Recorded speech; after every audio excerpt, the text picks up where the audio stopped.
another language?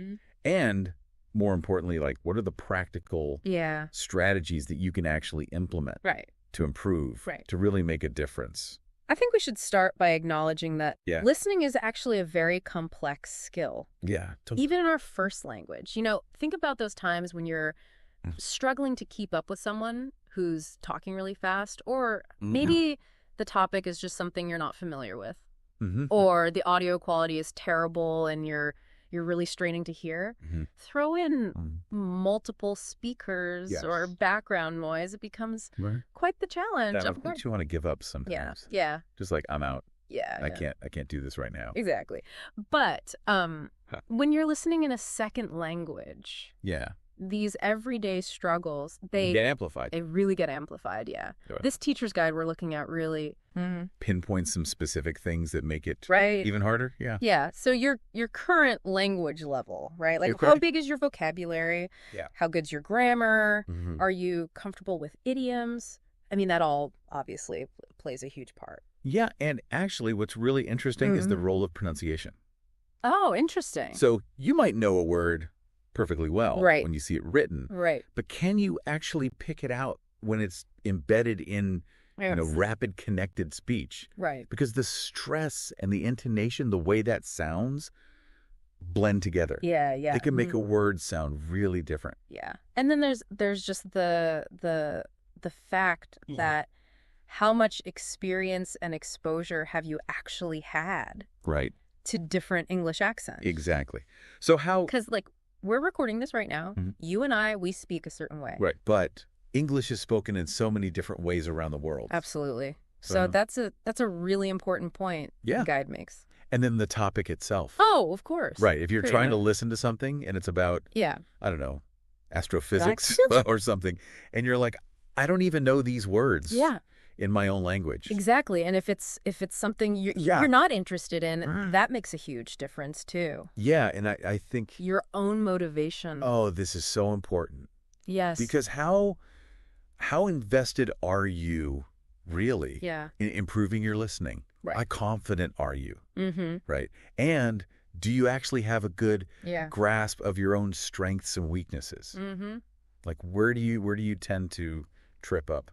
It's being honest with yourself about where you need to improve. And that really can shape, your whole learning journey. Absolutely. And it's not just about the learner. The guide also touches on the challenges that teachers face. Oh, yeah, of course, Things like, limited time in the curriculum. Oh, yeah. Finding suitable listening material. Finding stuff that's good and engaging. Yeah. And how do you provide individual feedback to a whole class of students? And 30 students, That's hard. And the technology. Making sure the audio is clear. Half the time, it's not working. It doesn't work. Yeah. So that brings us to, well, what is effective listening? Like, what does it actually mean to be a good listener? What's going on in our brains? What are we doing? And the guide introduces this concept of listening subskills. Okay. So these are the individual processes. Like the component parts. Yes, exactly, that we use when we listen well. So walk me through those. Okay, well, first up we have predicting. And this is something you probably do all the time in your first language without even thinking about it. It's thinking ahead about what a speaker might say based on who they are, the topic they're talking about, the context. So, like, for example, if I know I'm about to hear an interview with, my favorite musician, I probably have some idea of what they're going to talk about. Exactly. They're going to talk about their new album. Or, what it's like to perform in front of a huge crowd. Something like that. Yeah. So that anticipation, that's prediction in action. I see. And this is valuable across all 4 parts of the C1 advanced listening paper. Okay, so it applies to all parts of the exam. Yeah. Then we have listening for gist. Okay. So this is about getting the main idea, the overall message, without necessarily understanding every single word. Okay. So the guide's example is, imagine you're in a coffee shop and you overhear a conversation about someone planning a surprise party. Fun. You get this general theme of a secret celebration without needing to know. I don't need to know all the guests or exactly. flavors of the cake or whatever. You just know that something fun is being planned. And this ability get the gist, that's crucial for parts 1, 3, and 4 of the exam. All right, listening for gist. Got it. Then we have listening for key information. Cool info.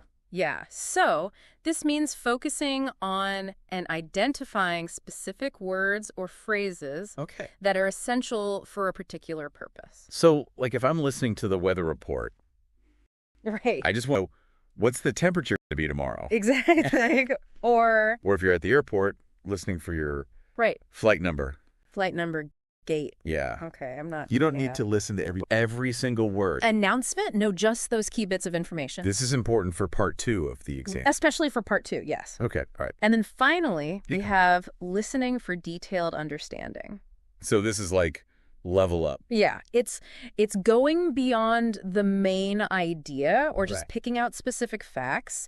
It's really comprehending the content in depth, including all the nuances, the speaker's opinions, attitudes, feelings. So the example they give is listening to a friend explain why they loved a particular book. To really understand their recommendation. You need to grasp their reasoning. What reasoning's about. There's subtle expressions of emotion, their overall perspective. So not just the facts, but like... It's the deeper meaning. The emotional layer. And this level of detailed comprehension is tested in parts 1, 3, and 4. Okay, so... It's not just like one thing. It's a combination of... It's all these different sub-skills. They all work together. Working together, okay. And the guide then talks about these 2 really interesting processes that underpin how we make sense of spoken language. So bottom-up and top-down processing. All right, this sounds kind of technical. It is a bit technical, but I think it's it's important to understand how your brain actually tackles listening. Processes information, and what's really insightful is how they interact. So bottom-up processing is about... So bottom-up. Starting from the bottom. Starting with the sounds. Recognizing individual sounds. Piecing them together to form words. And then assembling those words into phrases and sentences. So you're like building up. You're building from the smallest units upwards. So, for example, distinguishing between the sounds in 30 and 13. It's about the fundamental details of the language, the sounds. So that's starting with the raw data almost. Exactly. It's about raw sounds. And so then top down? Top down works in the opposite direction. So it's using what you already know about the world. The context, what the speaker has already said, to help you interpret meaning.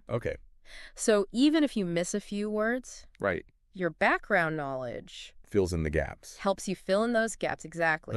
So you hear the word bank. Are we talking about a river or money? That's a classic example. Your understanding of the context tells you what's going on. So bottom up is the nitty-gritty details. The nuts and bolts. And top down is like... the bigger picture. Bringing in all that background knowledge. Okay, that makes sense. And then the guide goes into some specific listening strategies that learners tend to use. So like tricks of the trade. Well, proficient listeners use them intuitively, but for language learners. It's something you got to work on. It's something you have to actively think about, So give me some examples. So we have Diego. He's asking for directions, and he only catches a few words. Turn left. Post office. Next street. But he's able to use his understanding of how directions work. To figure out the full instructions. So even though he's only getting fragments, he can piece it together. Then we have Matab. She's listening to a football commentary. She hears red card, penalty, and the name of a player. And she's like, okay, I don't know exactly what happened, but she knows enough about football to know... To know what probably happened. That something bad just happened to that team. Okay. Then there's Yingswan. He's not sure if the speaker said interesting or uninteresting. Tricky. So instead of jumping to conclusions, he waits, listens for more context to figure out the meaning. Smart. And Jana here's a new word in the sentence. I really enjoy eating blank with pasta. Okay. So she's like, All right, gotta figure out. What could that word be? Yeah. And she can make an educated guess. Yeah. Based on, well, what do people eat with pasta? Right. Okay, that's a good one. Yeah. So these are all strategies that, like... They help you construct meaning, even when you're not sure about every little detail. Okay, and then the guide talks about strong and weak forms of words. Right. And I have to say, like, as a language learner, It can be really tricky. This is a tough one. Yeah. Because so many words. Yeah. Especially these little grammatical words like to, for, at. Yeah, like to, for, at. Yeah, they have a strong form. Right. Which is used when it's emphasized, but also a weak form. And that's much more common in everyday speech. When it's unstressed. When it's not emphasized. And the vowel sounds... Yeah, they change. And they reduce, they sound different. Different to how they sound when they're on their own. So it can be really hard to catch those. Exactly. If you're not, used to it. So like for, in the sentence, this is for you. Right. It's going to sound more like f. Yeah. This is for you. Yeah, yeah. Which is going to sound very different. Totally different, To someone who's... All right, so these are all challenges. Yeah, these are all things that make listening in a second language. Right. Tricky, yeah. So... Okay, but how do we get better? Right. What does the guide suggest? That's what the guide is all about. Yeah. It's about giving you tips, advice to make you a better listener. Yeah. And the ultimate aim is to make these sub-skills as automatic as they are in your first language. Right. And the C1 Advanced exam Right. is a good way to focus your efforts. Yeah. Because a structure. It gives you a framework. Right. Mm-hmm. So, okay, so what are some of the things that it suggests? Well, practice. Yeah. It all comes down to practice. Practice. Yeah. Okay, but not just any practice. Yeah. You need to do targeted practice. the right kind of practice. Okay, so like what? So, for example, practice your bottom-up skills. Okay. Like do pronunciation exercises. Right. Focus on individual sounds.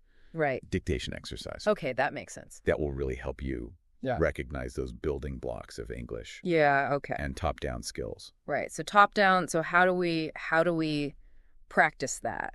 So think about activities where you predict what you're going to hear before you listen. Okay. Use the surrounding information to guess the meaning of new words. Right. That kind of thing. Okay, so really thinking about how all that background knowledge comes into play. Exactly. Okay. Yeah, that makes sense. And it's not just about the exercises. Yeah. It's also about your mindset. Your mindset and your approach. Right. How confident are you? Do you believe you can do it? Exactly. Yeah, okay. Acknowledge your successes. Right. Even the small ones. Celebrate those small wins. Celebrate them, yeah. Yeah. And be honest with yourself about your weaknesses. Right. Where do you need to improve? Okay, and what about listening for pleasure? Oh, this is so important. Yeah. Don't just listen. Because it shouldn't just be this, like, chore. As a chore, yeah. Listen to music, listen to podcasts. Audiobooks, anything you enjoy. Yeah, make it fun. Yeah, because that's how you're really going to get comfortable with the sounds of the language. Yeah. And when you're preparing for the exam, don't just focus on exam practice. Right. Do other things as well. So like a variety of activities. Yeah, use your listening lessons as a chance to analyze your strengths and weaknesses. Where are you good? Where are you not so good? Experiment with different strategies. Yeah. And when you are doing exam practice, don't just look at whether you got the answer right or wrong. Right. Really analyze why you got it. Okay, go deeper. Go deeper, yeah. Look at the pronunciation of words you misheard. Yeah. Think about those distractors.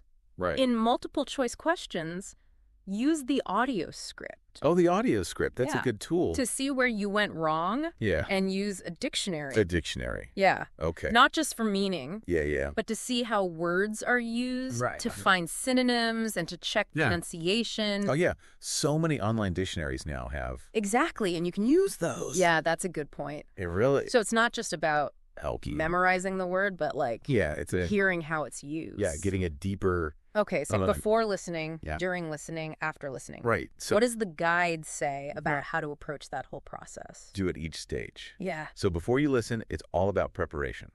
Okay, so prepare. Understand the task. Right. What are the pitfalls? Are common mistakes to avoid. Yeah. how to prepare for specific questions. Okay. Like different types of questions. Yeah, how to highlight keywords in the questions. Yeah. Read all the multiple choice options carefully. Right. And how to spot those distractors. Yeah. Okay, so don't just jump into the audio without doing your groundwork. Okay, groundwork first. Yeah, and do pre-listening activities. Pre-listening, okay. That make the topic interesting. Right, so get to... And activate any knowledge that you already have about that topic. And a very practical tip. Okay. Check your equipment. Oh, yeah. Make sure it's working. Before you start, right. Don't want to be in the middle of something and suddenly... It's always a disaster when the audio cuts out. Yeah. So, okay, so then... During listening, yeah. Find a quiet place. Minimize distractions. Focus. And this is important after the recording. Okay. Pause. Okay. Don't immediately start discussing it. Right. Process it first. Process it. Take some notes. Okay. And if you did a pre-listening prediction, go back and check your predictions. Yeah. Were you right? Yeah. Were you wrong?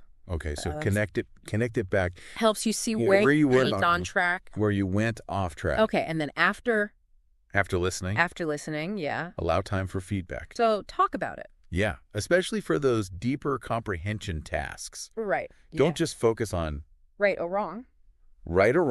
But like why was it wrong? Yeah. And sometimes it's worth listening again to sections of the recording. Yeah.